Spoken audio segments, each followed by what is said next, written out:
Oh, okay, can you hear me? Yes.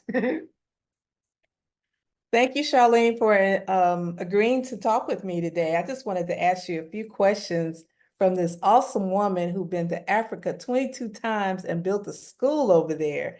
I'm so excited to be able to find out what inspired you to do something like that. So, my first question is, what inspired you to start the Charlene Crossley International School in Ghana, and how has the school evolved since its inception? Okay.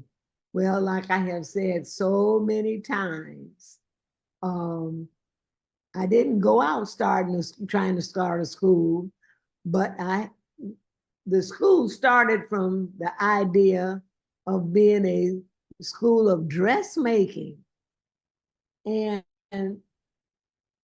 for anyone that's been to Africa, you'll find that there's a lot of places, you can find dressmaking schools all up and down the road. And I'm saying up and down the road because that's what it was at the time that I went. But I had so many girls that would come seeking funds to take care of themselves and their baby. And I said, well, where's the father? You know, and they would always say, he says he's not responsible. Oh, I mean, that's supposed to be the way of getting out of taking care of this child, this illegitimate child.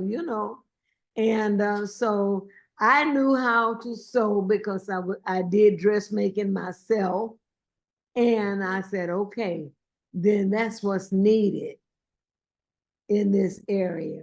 When I say area, I'm saying like what we would call the village area where they didn't have necessarily running water and electricity and that kind of thing.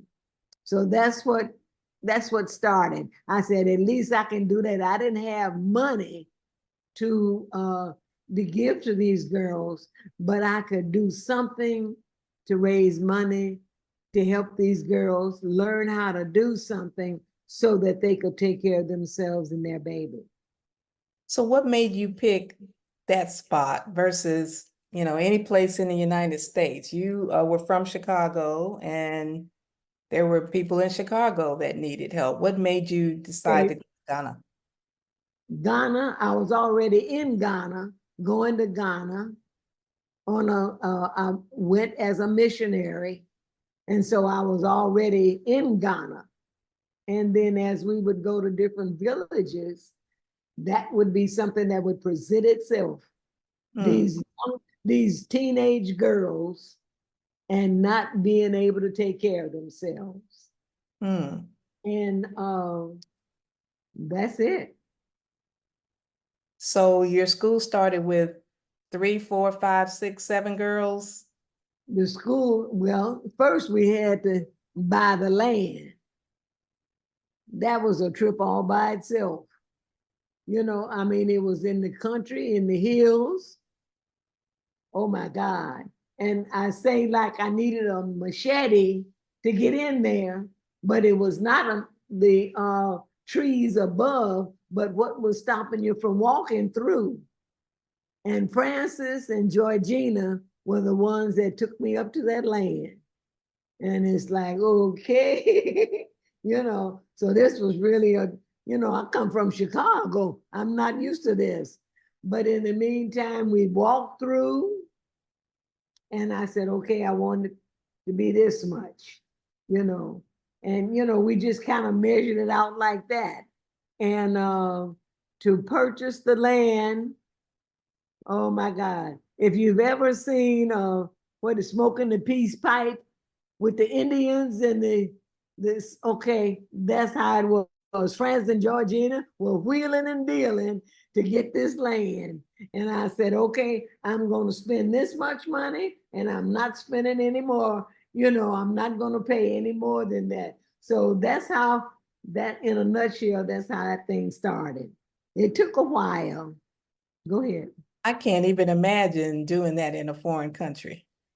I couldn't either. And this was how many years ago? That was In it. the That was 80s. that was in the year 2000. must have been 2000, 2003, 2004, maybe 2006 when I bought that van. Well, you started going over there in the In the 80s. year 2000. Hmm. That was my first trip in the year 2000. I think like in November. I'm thinking about the church. I guess I'm thinking about when you started the church was in the 80s. Yeah, not the Okay. church. This is Africa. Right. But you Yeah. had a church in Chicago for 35 years. Well, yeah. Yeah, I was always doing something, look like. And so to raise funds for this school over there, you guys did what? Oh, I had a newsletter that I would make pictures of what's going on over there, because it was a lot. Then we would have mission breakfasts, and that would be a way of getting funds and any donations and stuff like that. But basically that was it. It took a while. Okay. And Yes. so now, fast forward to today, tell me about your school. Oh, you want me to, oh, it's a long story, but just I'm excited about it. And when Francis sent me the notice that the school that started out, we saying as a school of dressmaking, but it also started with what they call a creche. That's where the babies, we only had like 6 girls to start with the dressmaking. But when the school actually started, we started with 9-month-old babies up, and to see that this school has evolved from that to a school that is ranked number 1 out of 53 schools. Woohoo! Yeah. And I was looking at the report, and one of the things that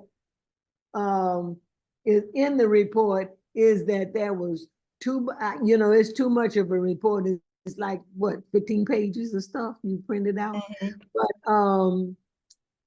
where the children are concerned, it was 2 boys that passed. Well, they didn't qualify. I don't know. I don't want to say qualify, but they did not make the registration or something. And 10 girls. They were what? Oh my goodness. They were that particular about getting the information. That was 10 girls. And the reason that they couldn't sit for the exam is because they were pregnant. I said, that's why the school started. Because of the girls being pregnant. Okay. So those 10 girls, I don't know, how they feel now, but nevertheless, they can go if they're able to get in school now, they could go. But if they could, I didn't want them to be that kind of tempted. Don't let the men talk in your ear and cause you not to fulfill your dream. Mm-hmm. So hopefully some of those girls that started back then are able to, maybe those children that they had are able to go to that school now. Maybe they're Right. able. I'm sure the girls had children that are going to the school, so now they're in the junior high school. And you started off with a class, your first graduating class was 5 or 7 students. The ones that, I think it was 8 kids, because I was sending for Raymond a picture. It was like 8 students that passed them, the first was this in 2023 or was it in 22? I'm not sure when that class was, but nevertheless, it was 8. And so now there are over But 400. there's, wait a minute, there is 12 students that are writing the exam this year, 2024. They're sitting for the exam. For what these kids did in 23, these are doing it in 24. So But next year there'll be another report like this, I guess, coming out showing how many. So hopefully Charlene Crossley International JHS will be #1 in 2024. you gotta hold that title now. Yep. So the school building on the picture behind you is the building where over 400 students go to school. Well, that's just the building that I built. Okay, there are other structures behind there. Oh, okay, we got to get pictures of those. Okay, well, I'll have to check that out. And then tell us about these buses that we have on the screen. Okay, these buses they're really like minivans that we have on the screen. You can see the conditions. And that's why we're doing a GoFundMe, because these mini buses or minivans or whatever are not safe for the children to be riding. So that's what we're working on. Yeah, it looks like about 50 kids piled up in there. I think it was like 40 something in there, but that's too many kids in this little space. You could tell it's small children, you know, but they're sitting all the way up in the front seat with the driver. Uh-huh. Okay, well, we do have a GoFundMe for that, so hopefully we can get some funds for that, and then after that, try to get them some, excuse me, some desktop computers Desktop and laptop. and laptop. Uh-huh. Okay, so we'll be going over there in June of 2025. Is there anything else you'd like to add? No, I'm excited. And when I found out that we were ranked #1 or 53, I just cried. I said, because when I was sitting down one day at my desk, when I lived in Chicago years ago, and I was writing all this stuff down, and the young lady that I was talking to, she said, God says is bigger than that. So whatever vision I had at that time, and I was talking to her, she said, God said it's bigger than that. So when I look back now at what is going on, it's bigger than that. It's bigger than that. I like that. All right. Well, thank you very much. And I will see you soon. All right. Bye. All right. Bye. Now, how do I get out of here?